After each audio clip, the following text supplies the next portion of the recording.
नमस्कार बच्चों, good morning. आज हम पढ़ेंगे कक्षा 10वीं एनसीईआरटी साइंस विज्ञान विषय में अध्याय 2 तक हमारा हो गया है कंप्लीट। आज अध्याय 3 की बारी है। आज अध्याय 3 के बारे में पढ़ेंगे हम। अध्याय 3 है धातु एवं अधातु। तो धातु अधातु के बारे में इस अध्याय में हम पढ़ेंगे, लेकिन उसके पहले हम थोड़ा पीछे जाएंगे। पीछे यानी आपने कक्षा 9वीं में देखा होगा कि जो तत्व होते हैं, ठीक है, कक्षा 9वीं में हमने क्या देखा था कि जो तत्व होते हैं उन तत्वों को वर्गीकृत किया गया है। तत्वों को अपने गुणधर्मों के आधार पर अलग अलग भागों में बांटा गया है। तो तत्वों को उनके गुणधर्मों के आधार पर कितने भागों में बांटा था हमने? धातु और अधातु, ठीक है। तो गुणधर्मों के आधार पर तत्वों को बांटा गया है धातु और अधातु में, ठीक है। और उपधातु भी होता है, और धातु अधातु और उपधातु में। तो इस प्रकार से तत्वों को उनके गुणधर्मों के आधार पर बांट देते हैं धातु और अधातु में। तो आज हम इस चैप्टर में धातु और अधातु के बारे में पढ़ेंगे, ठीक है। उनके गुणधर्मों के बारे में पढ़ेंगे कि उनमें कौन कौन से गुण होते हैं। तो धातु और धातु के जो गुणधर्म है उनमें भौतिक गुणधर्म भी होते हैं और रासायनिक गुणधर्म भी होते हैं। तो आज हम चर्चा करेंगे भौतिक गुणधर्मों की। धातु और धातु के भौतिक गुणधर्मों की आज हम चर्चा करेंगे। तो आज हम पढ़ेंगे धातु की। सबसे पहले किसके पढ़ते हैं हम? धातु के, ठीक है। धातु के गुणधर्म पढ़ेंगे हम। और धातु के गुणधर्म में कौन से गुणधर्म पढ़ेंगे हम? भौतिक गुणधर्म, ठीक है, भौतिक गुणधर्म। तो आज हम भौतिक गुणधर्म पढ़ेंगे, उसमें धातु के गुणधर्म पढ़ेंगे, ठीक है। धातु के गुणधर्म पढ़ने के बाद फिर हम पढ़ेंगे अधातु के गुणधर्म। तो धातु के गुणधर्म पढ़ने के लिए हम कुछ क्रियाकलाप करेंगे, कुछ एक्टिविटी करेंगे। क्रियाकलाप में मैं आपको कहूं कि आप कुछ धातु के नमूने इकट्ठे कीजिए। जैसे आप आयरन, लोहा, मैग्नीशियम, एल्यूमिनियम, कॉपर को इकट्ठा कीजिए, ठीक है। इकट्ठा करने के बाद इसको रेजमाल से रगड़िए। रेजमाल साफ करने का आता है ना, उस रेजमाल से रगड़ कर आप देखोगे तो आपको क्या दिखाई देगा? आप देखोगे कि ये रगड़ने के बाद जो धातुएं हैं, कॉपर है, आयरन है, मैग्नीशियम है, एल्यूमिनियम, इनको रगड़ने के बाद ये कैसे दिखाई देते हैं? चमकदार, शाइनिंग, ठीक है। लेकिन वो पहले रगड़ा इसलिए जाता है क्योंकि उनके ऊपर क्या होती है? लेयर, ठीक है। ऑक्सीजन क्रिया करके उनके ऊपर परत बना लेती है, जिससे उनकी जो है शाइनिंग वो जो डल हो जाती है, उसकी शाइनिंग को फिर हम रेजमाल से रगड़ कर, यदि हम उसके ऊपर की सरफेस को रेजमाल से रगड़े तो फिर हमें शाइनिंग सरफेस दिखाई देती है। यानी इससे पता चलता है कि धातुओं कैसी होती है? चमकदार, ठीक है। तो पहला जो क्रियाकलाप उसमें हमने क्या किया? कुछ नमूने इकट्ठे किए। उन नमूनों को, कुछ नमूने किसके इकट्ठे किए? धातु के। उनको रेजमाल से रगड़ा और रगड़ने के बाद देखा तो हमें ये पता चला कि धातुएं क्या होती है? चमकदार होती है, ठीक है। तो यानी धातु में क्या होती है? धात्विक चमक, ठीक है। धात्विक चमक होती है धातुओं में, ठीक। यानी वो शाइनी होती है, चमकदार होती है धातुएं। पहली क्रियाकलाप देखा हमने। दूसरा क्रियाकलाप, ये क्रियाकलाप फर्स्ट से मिला हमें, क्रियाकलाप फर्स्ट। अब क्रियाकलाप सेकंड देखेंगे। यहां पर भी हम कुछ धातुओं के नमूने इकट्ठे करेंगे। मान लो कुछ धातु ले लिया हमने, जैसे कॉपर ले लिया, ठीक है, आयरन, आयरन के बाद में मैग्नीशियम, आयरन, लोहा, मैग्नीशियम,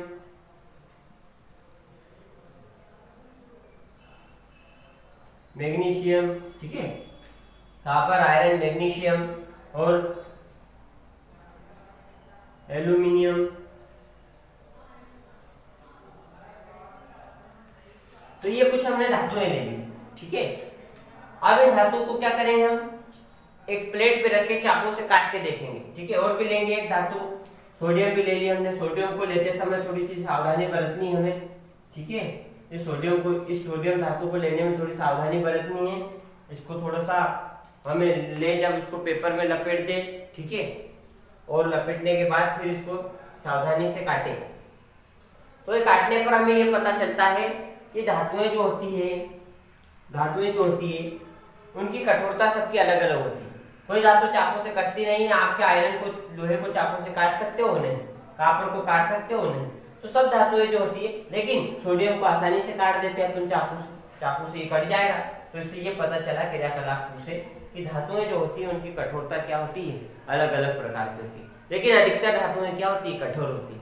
ठीक है, अधिकतर धातुएं तो क्या होती है, कठोर होती है, लेकिन कठोरता उनकी अलग अलग होती है। ठीक है, सोडियम यदि देखें तो चाकू से कट जाता है आसानी से। तो इससे हमें ये पता चला कि धातु में अधिकतर धातुएं कैसी होती है, कठोर होती है। इससे क्या पता चला, अधिकतर धातुएं कठोर होती है, कोई सी धातु को छोड़कर। ठीक है, जैसे आपका पारा है, पारा जो रहता है, जो डॉक्टर थर्मामीटर में जो आपका जो है फीवर बुखार नापते हैं, वो थर्मामीटर के अंदर आप देखा होगा आपने कि वो लेवल चढ़ता है। ठीक है, वो उसके अंदर क्या रहता है, पारा। ठीक है, तो पारा उस धातु को छोड़कर, पारा क्या रहता है, द्रव। पारा जो है रूम तापमान पर द्रव रहता है, वो धातु है लेकिन क्या है, द्रव। और सोडियम ये भी मुलायम धातु है, चाकू से काट सकते हैं इसको। तो कुछ धातुओं को छोड़कर अधिकतर धातुएं क्या होती है, कठोर। ठीक है, ज्यादातर कठोर होती है। यह क्रियाकलाप 2 देता। अब क्रियाकलाप 3 देखते हैं हम। क्रियाकलाप 3 देखते हैं अपन, क्रियाकलाप 3। ठीक है, क्रियाकलाप 3 में हम कुछ और धातुओं के नमूने लेंगे, जिस प्रकार हम यहाँ पर ले रहे थे क्रियाकलाप 2 में। ठीक है, हमने आयरन ले लिया, लोहा, लेड, जिंक, कॉपर। ठीक है, कुछ धातुएं ले ली जो हमें आसानी से मिल जाती है, उन धातुओं को हमने कलेक्ट कर लिया। ठीक है, आयरन, लेड, जिंक, कॉपर। अब इनको क्या किया, हमने हथौड़े से पीटा इनको सभी को, हथौड़े से जो लोहार हथौड़ा रहता है ना, हथौड़ा मारता है वो लोहार, उसी प्रकार हमने हथौड़ा लिया, हथौड़े से इनको हमने पीटा। पीटने पर हमें ये क्या प्राप्त हुआ, पीटने पर हमने देखा कि कुछ धातुएं पतली चादर में बदल जाती है। ठीक है, उनको पीट कर इसमें किसमें कन्वर्ट कर देते हैं, पतली चादर में। कुछ धातु क्या बना देती, पतली चादर। पीट कर क्या बना देती है, पतली चादर। धातुओं के इस गुण को क्या बोला जाता है, आघातवर्धनीयता।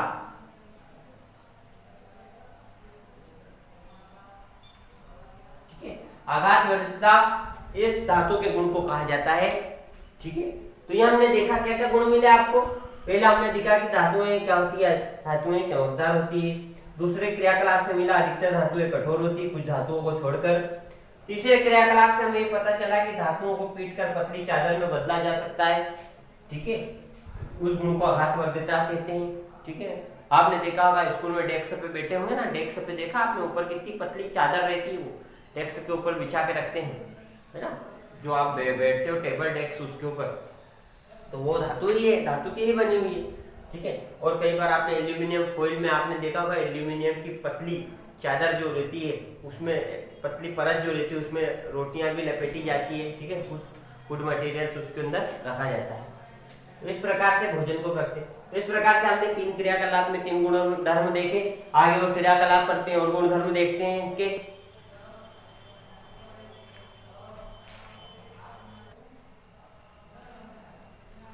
अभी हम 3 क्रियाकलाप देखे। 3 क्रियाकलाप के बाद हम क्रियाकलाप 4 देखते हैं। ठीक है,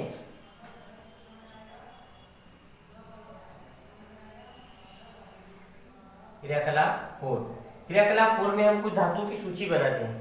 उन धातु की सूची बनाते हैं जिनके तार हम यूज करते हैं। तार यानी घर के अंदर जो वायरिंग होती है ना, वायरिंग, पंखा चलता है, बल्ब चलता है, और वायरिंग में कौन कौन से तार यूज करते हैं। और जो विद्युत विभाग, बिजली विभाग है, वो भी खंभों के द्वारा, पोल्स के द्वारा कौन से तारों को ले जाता है, इन तारों की सूची बनाएंगे। तो आप देखते हो जनरली कौन कौन से रहते हैं, कॉपर का रहता है तार। ठीक है, कॉपर के बाद में लोहे का भी तार बनाया जा सकता है। कॉपर के बाद में एल्यूमिनियम,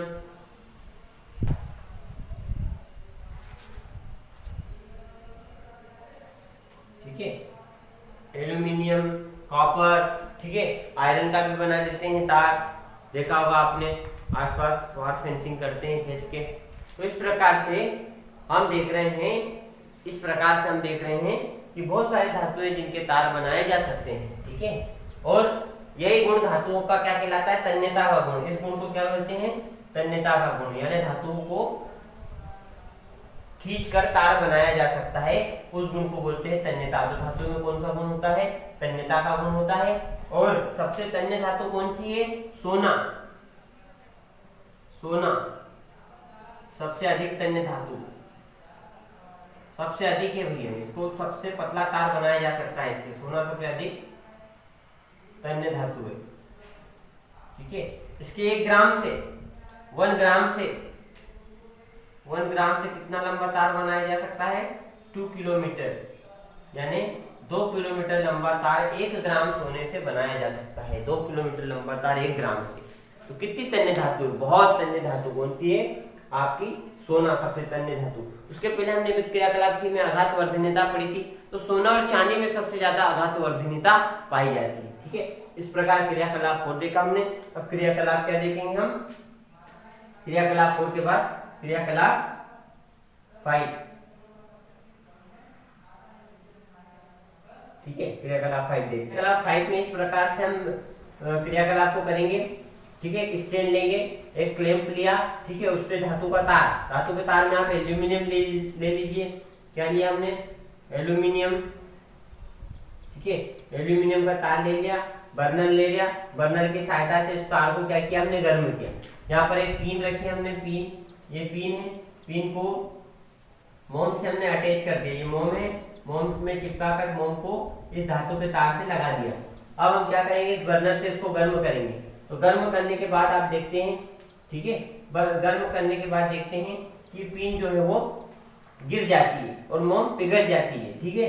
उससे क्या हुआ? पता चला कि धातु का तार इसके अंदर ऊष्मा का क्या हो रहा है? संचालन हो रहा है। मतलब ऊष्मा जो है वो एक जगह से दूसरी जगह जा रही है। कई बार आपने लोहे की चीज को देखा है, अगर लोहे की रॉड का एक सिरा आप गर्म करते हो तो दूसरा सिरा धीरे धीरे क्या हो जाता है? गर्म हो जाता है। मतलब आप एक सिरे को गर्म करते हो, दूसरा सिरा गर्म हो जाता है। मतलब ऊष्मा का संचालन, यहाँ गर्म कर रहे हो, धीरे धीरे ऊष्मा यहाँ पर आ गई, तो ऊष्मा का संचालन हो रहा है, एक जगह से दूसरी जगह जा रही। तो इस प्रकार से हम कह सकते हैं कि जो धातुएं होती है वो ऊष्मा की क्या होती है?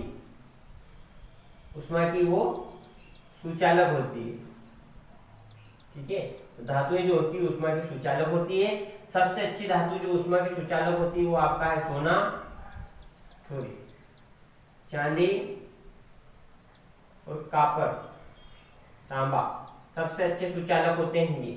उसके बाद में आपका लेड और मरकरी, ये ऊष्मा के कुचालक होते हैं, ठीक है। लेड और मरकरी ऊष्मा के कुचालक होते हैं और चांदी और कॉपर सबसे अच्छे सुचालक होते हैं, ठीक है, ऊष्मा के। तो यहाँ पर एक और गुण हमें मिला क्या? कि धातुएं ऊष्मा की सुचालक होती है, ठीक है। तो क्रियाकलाप 5 से हमें क्या पता चला?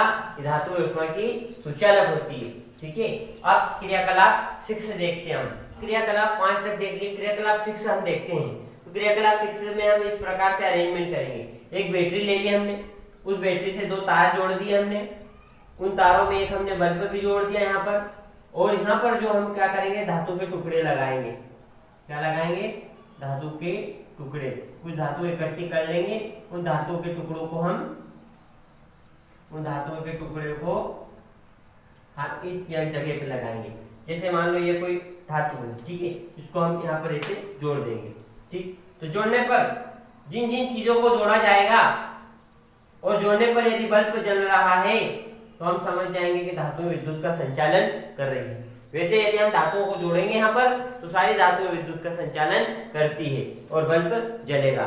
तो इस क्रियाकलाप से हमें ये पता चला कि धातुएं जो है विद्युत की क्या होती है?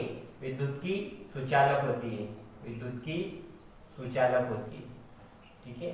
धातु विद्युत की क्या होती है? सुचालक। इसीलिए तो विद्युत के तार इनके ही बनाए जाते हैं। एल्यूमिनियम का तार देखो आप, कॉपर का तार देखो, ठीक है। एल्यूमिनियम, कॉपर के तार किसके बनाए जाते हैं? धातु की, क्योंकि धातु के अंदर क्या होता है? विद्युत का संचालन होता है। और जब धातु यहाँ लगाई जाएगी तो बल्ब चलेगा। लेकिन आप प्लास्टिक की चीजें लगाओगे तो बल्ब नहीं चलेगा। इसीलिए तारों के ऊपर कवर किसका रहता है? पीवीसी का, ठीक है। किसका कवर रहता है? पीवीसी।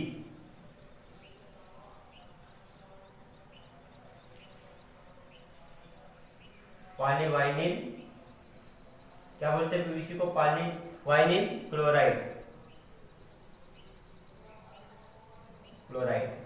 ठीक है। इसलिए पीवीसी का कवर रहता है, जिससे कवर के ऊपर करंट नहीं रहता है, क्योंकि पीवीसी के अंदर करंट फ्लो नहीं होता है, यानी विद्युत का संचालन वो नहीं करता है। तो ठीक है, यहाँ से हमें धातु का पता चला कि धातु में एक और गुण होता है। ठीक है, क्या गुण होता है कि धातु विद्युत की क्या होती है, सुचालक होती है। एक और चीज, कभी कभी आपने देखा होगा कि जब धातु को हम पीटते हैं, लोहे को, एल्यूमिनियम को, इनको पीटा जाता है तो पीटने पर इनसे आवाज उत्पन्न होती है। आपने देखा होगा कई बार, आपके स्कूल में घंटी होगी, वो घंटी बजाते कहाँ, किसकी रहती है, वो धातु की रहती है, आवाज करती, सारे स्कूल में आवाज उसकी सुनाई देती है। तो धातु में जो ये गुण होता है जिससे वो आवाज करती है, उनसे आवाज निकलती है पीटने पर, इस गुण को कहा जाता है धातुओं का ध्वनिक गुण। क्या कहा जाता है इसको, ध्वनिक गुण। ठीक है, ध्वनिक गुण या धातु क्या होती है, सोनोरस। ठीक है, इसे सोनोरस भी कहते हैं। तो धातु का ये गुण कहलाता है ध्वनिक गुण या सोनोरस, जिससे उनको पीटा जाता है तो वो आवाज करती है, उनकी आवाज सुनाई देती है। इसीलिए हमारे स्कूल में जो घंटी होती है वो धातु की होती है। ठीक, तो इस प्रकार से हमने देखा किसके गुणधर्म देखे, हमने धातुओं के देखे, क्रियाकलाप के द्वारा देखा, हमें 5 से 7 गुणधर्म यहाँ पर हमें धातुओं के प्राप्त हुए। अब देखते हैं हम क्या धातुएं ये गुणधर्म प्रदर्शित करती है कि नहीं। कुछ वाद भी मिले, जैसे हमने देखा कि धातुएं कठोर होती है, लेकिन कुछ धातुएं जो कठोर नहीं है। ठीक है, तो इस प्रकार से हम कुछ उष्मा के कुचालक भी निकली, जैसे कौन सी निकली आपके, लेड और मरकरी उष्मा के कुचालक है। तो उसी प्रकार कुछ धातुएं जो है उनमें ये गुणधर्म प्रदर्शित नहीं होते हैं, लेकिन अधिकतर सभी धातुओं में गुणधर्म प्रदर्शित होते हैं। आगे हम देखते हैं अधातुओं के गुणधर्म। ठीक है, अधातुओं के भौतिक गुणधर्म। हमने धातु के तो भौतिक गुणधर्म पढ़ लिए, लेकिन अधातु के भौतिक गुणधर्म यदि हम देखें तो अधातुओं में कुछ अधातु को हम कलेक्ट करते हैं, उनको इकट्ठा करते हैं, nitrogen, carbon, oxygen, hydrogen, sulphur, ये कुछ अधातुएं हैं। अधातुओं की संख्या क्या होती है, कम होती है, और धातुओं की संख्या क्या होती है, अधिक होती है। ठीक है, और इस तत्वों में सबसे ज्यादा क्या है, धातु, और धातु की संख्या कम है। अब धातु के लिए कुछ क्रियाकलाप यदि हम दोहराएं, जो हमने धातु के लिए क्रियाकलाप किए थे वो हम अधातु के साथ यदि करें। क्रियाकलाप नंबर 1 हमने देखा था, धातुओं को जब हम उनकी शुद्ध अवस्था में देखते थे तो काली दिखाई देती थी, लेकिन यजमान से रगड़ने पर वो हमें चमकीली दिखाई देती है। लेकिन अधातु यदि हम देखें तो ये कैसी होती है, ये चमकीली नहीं होती है, ये चमकदार नहीं होती है।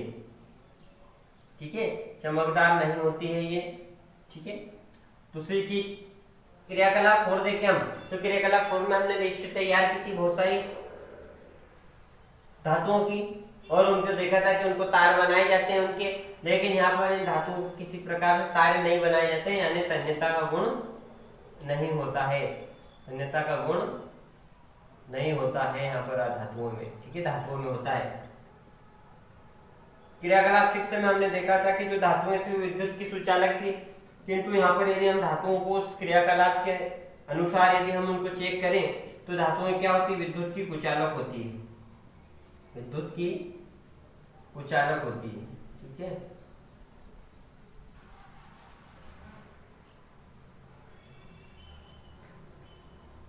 ठीक है, उसके अलावा और भी धातुएं हैं, अधातुएं हैं जो धातुओं के गुण प्रदर्शित नहीं करती हैं। इनके अलावा भी धातु साइनी, ये तो चमकदार नहीं होती है।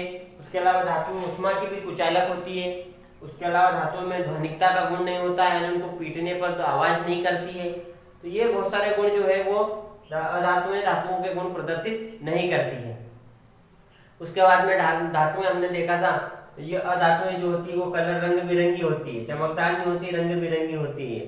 ठीक है, और अधिकतर धातुएं हमने देखी थी ठोस ही, लेकिन अधातु जो होती है वो ठोस, द्रव, गैस तीनों अवस्था में हमें मिलती है अधातुएं। ठीक है, तो यहाँ पर अधातुएं जो है उनकी कोई निश्चित प्रॉपर्टी नहीं होती है, वो धातुएं की प्रॉपर्टी शो नहीं करती है।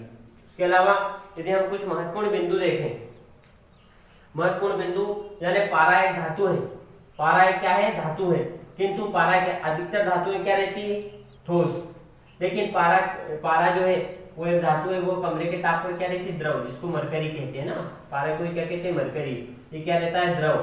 ठीक है, ये अपवाद है। इसके अलावा गैलियम और सीजियम, ये जो धातु होती है, धातुओं का गलनांक क्या होता है, उच्च होता है, लेकिन ये तो धातु इनका गलनांक क्या है, कम।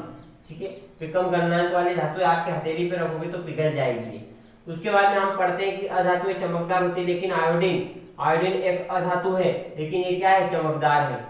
ठीक है, उसके अलावा कार्बन के अपरूप, हीरा और ग्रेफाइट ये कार्बन के अपरूप है, कार्बन से बने होते हैं, किंतु ये क्या होता है, हीरा कार्बन क्या है, अधातु है, और अधातु क्या होती है, कठोर नहीं होती है। लेकिन हीरा सबसे कठोर पदार्थ होता है, प्रकृति में अभी तक के ज्ञात पदार्थों में सबसे कठोर पदार्थ हीरा है, क्योंकि कार्बन का बना हुआ है। कार्बन एक क्या है, अधातु, लेकिन हीरा क्या है, सबसे कठोर। ग्रेफाइट जो है, ये ग्रेफाइट विद्युत का क्या होता है, सुचालक होता है, लेकिन धातु में विद्युत की क्या होती है, कुचालक।